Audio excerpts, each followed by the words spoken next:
Welcome back to Second Cinema, everyone. I am joined with veteran actor Paul Sorvino, who is starring as Tevye the Milkman in North Carolina Theater's Fiddler on the Roof. It's their first show of the 2005 season, and it's an honor to actually work with you, getting a chance to work with you as well. Thank you for coming. We appreciate it.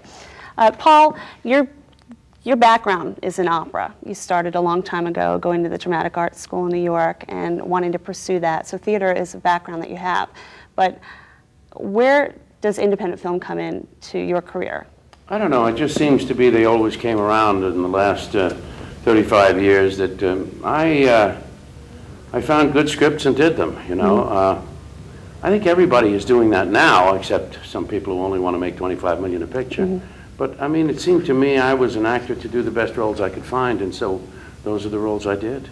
That's why independent movies, you can't make the money that you can make with a studio movie naturally. But if there's always the chance that it will be successful and do well for you.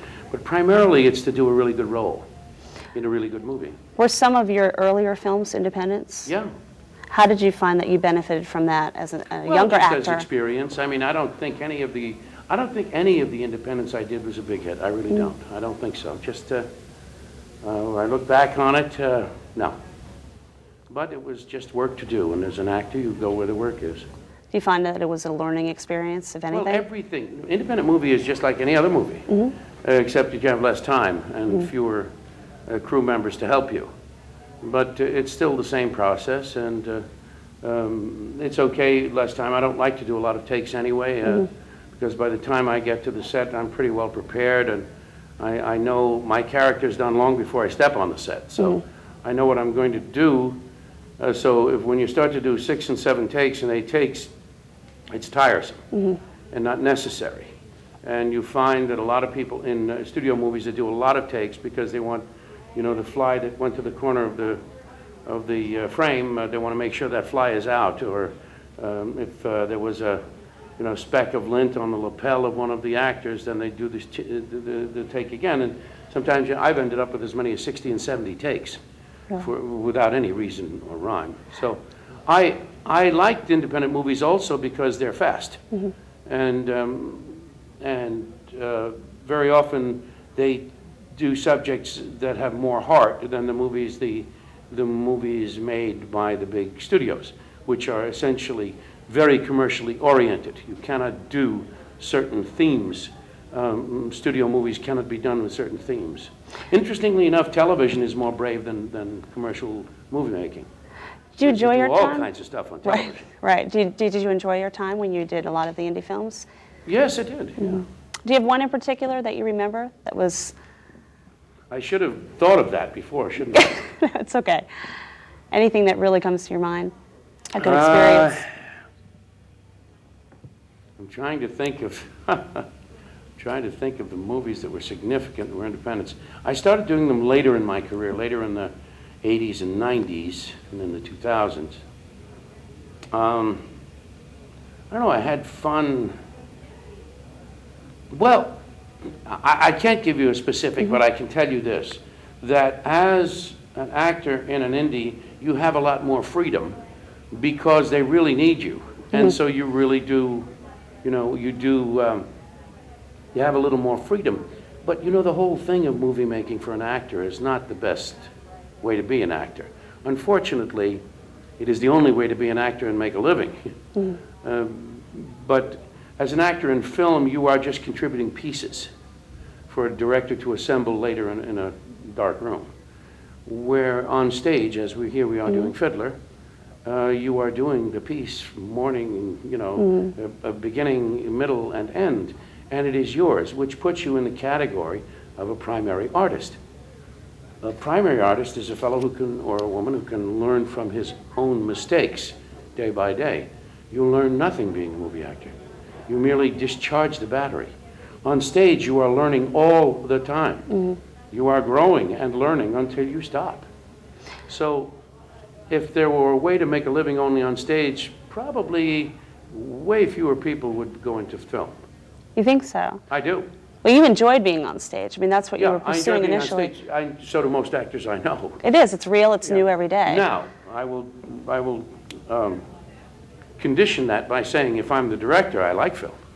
And you've had time I've doing that. directed one movie and 4 things of episodes, a pilot. You know, I've directed, sure, and I've directed on stage too. I have my own theater. But the nice thing about directing in a film, and I have 2 that I'm setting up now to direct and act in, is that whatever you do as an actor is your choice then. So that if you fail on your own terms. You don't fail because of someone else's lack of ability to put this together correctly. Very rarely have I seen my own performance. Very, very, very rarely. Most of the time I see somebody else's idea of my performance. I would not have put this take with that take.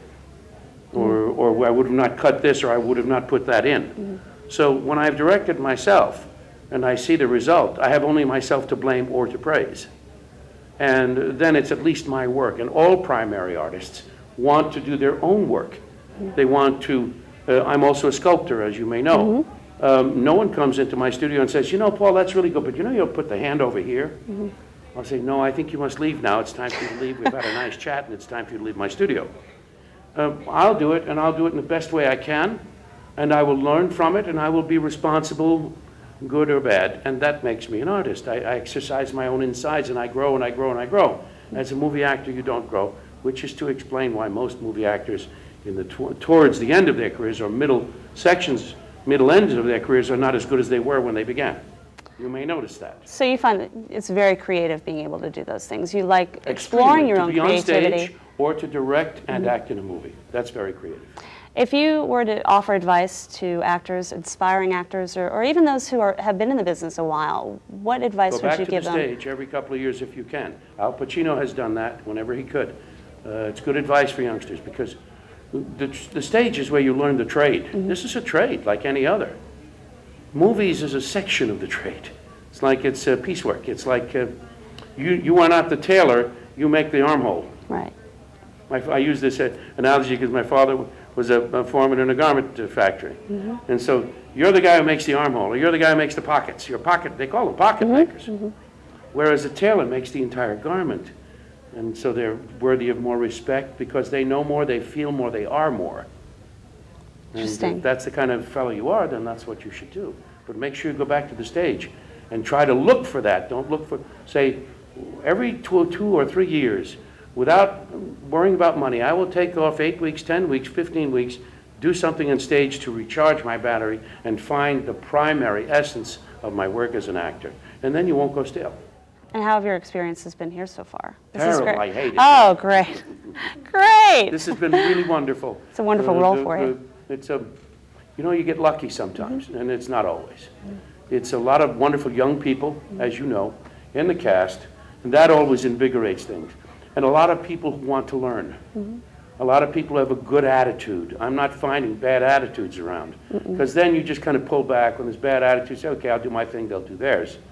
But, you know, I have things to offer, and I'm not shy, as you notice, about offering them. Not at all. With advice or with, you know, this or that. Right. And so far, I haven't encountered resistance. I'm not ordering people to do things. I'm asking if they want my help. If they don't, that's fine with me. But there's a lot I can do. A lot of people who might fall the wrong way up that mountain, not really get up it. But if they'll listen, I've been on that mountain 45 years. It wouldn't be a bad thing if they listened, you know? So that's happened. The director is wonderful. The choreographer is wonderful.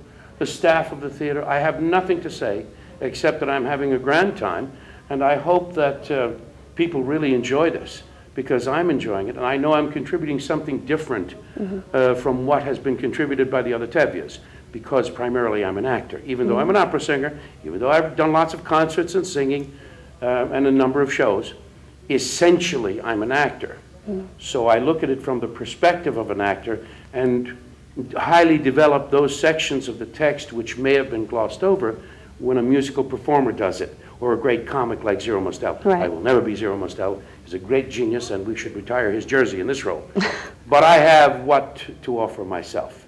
It will be very different, and I hope people will like it. Well, speaking for myself, I have learned a lot from you just by watching you. Thank you. And whether your scenes are together one-on-one or not, it's been amazing to watch you. You are a brilliant actor and a wonderful singer, and I'm sure that our viewers today watching will definitely learn something from what you had to offer thank us. you. But it's been a pleasure. Thank you you so much, Paul. Sure.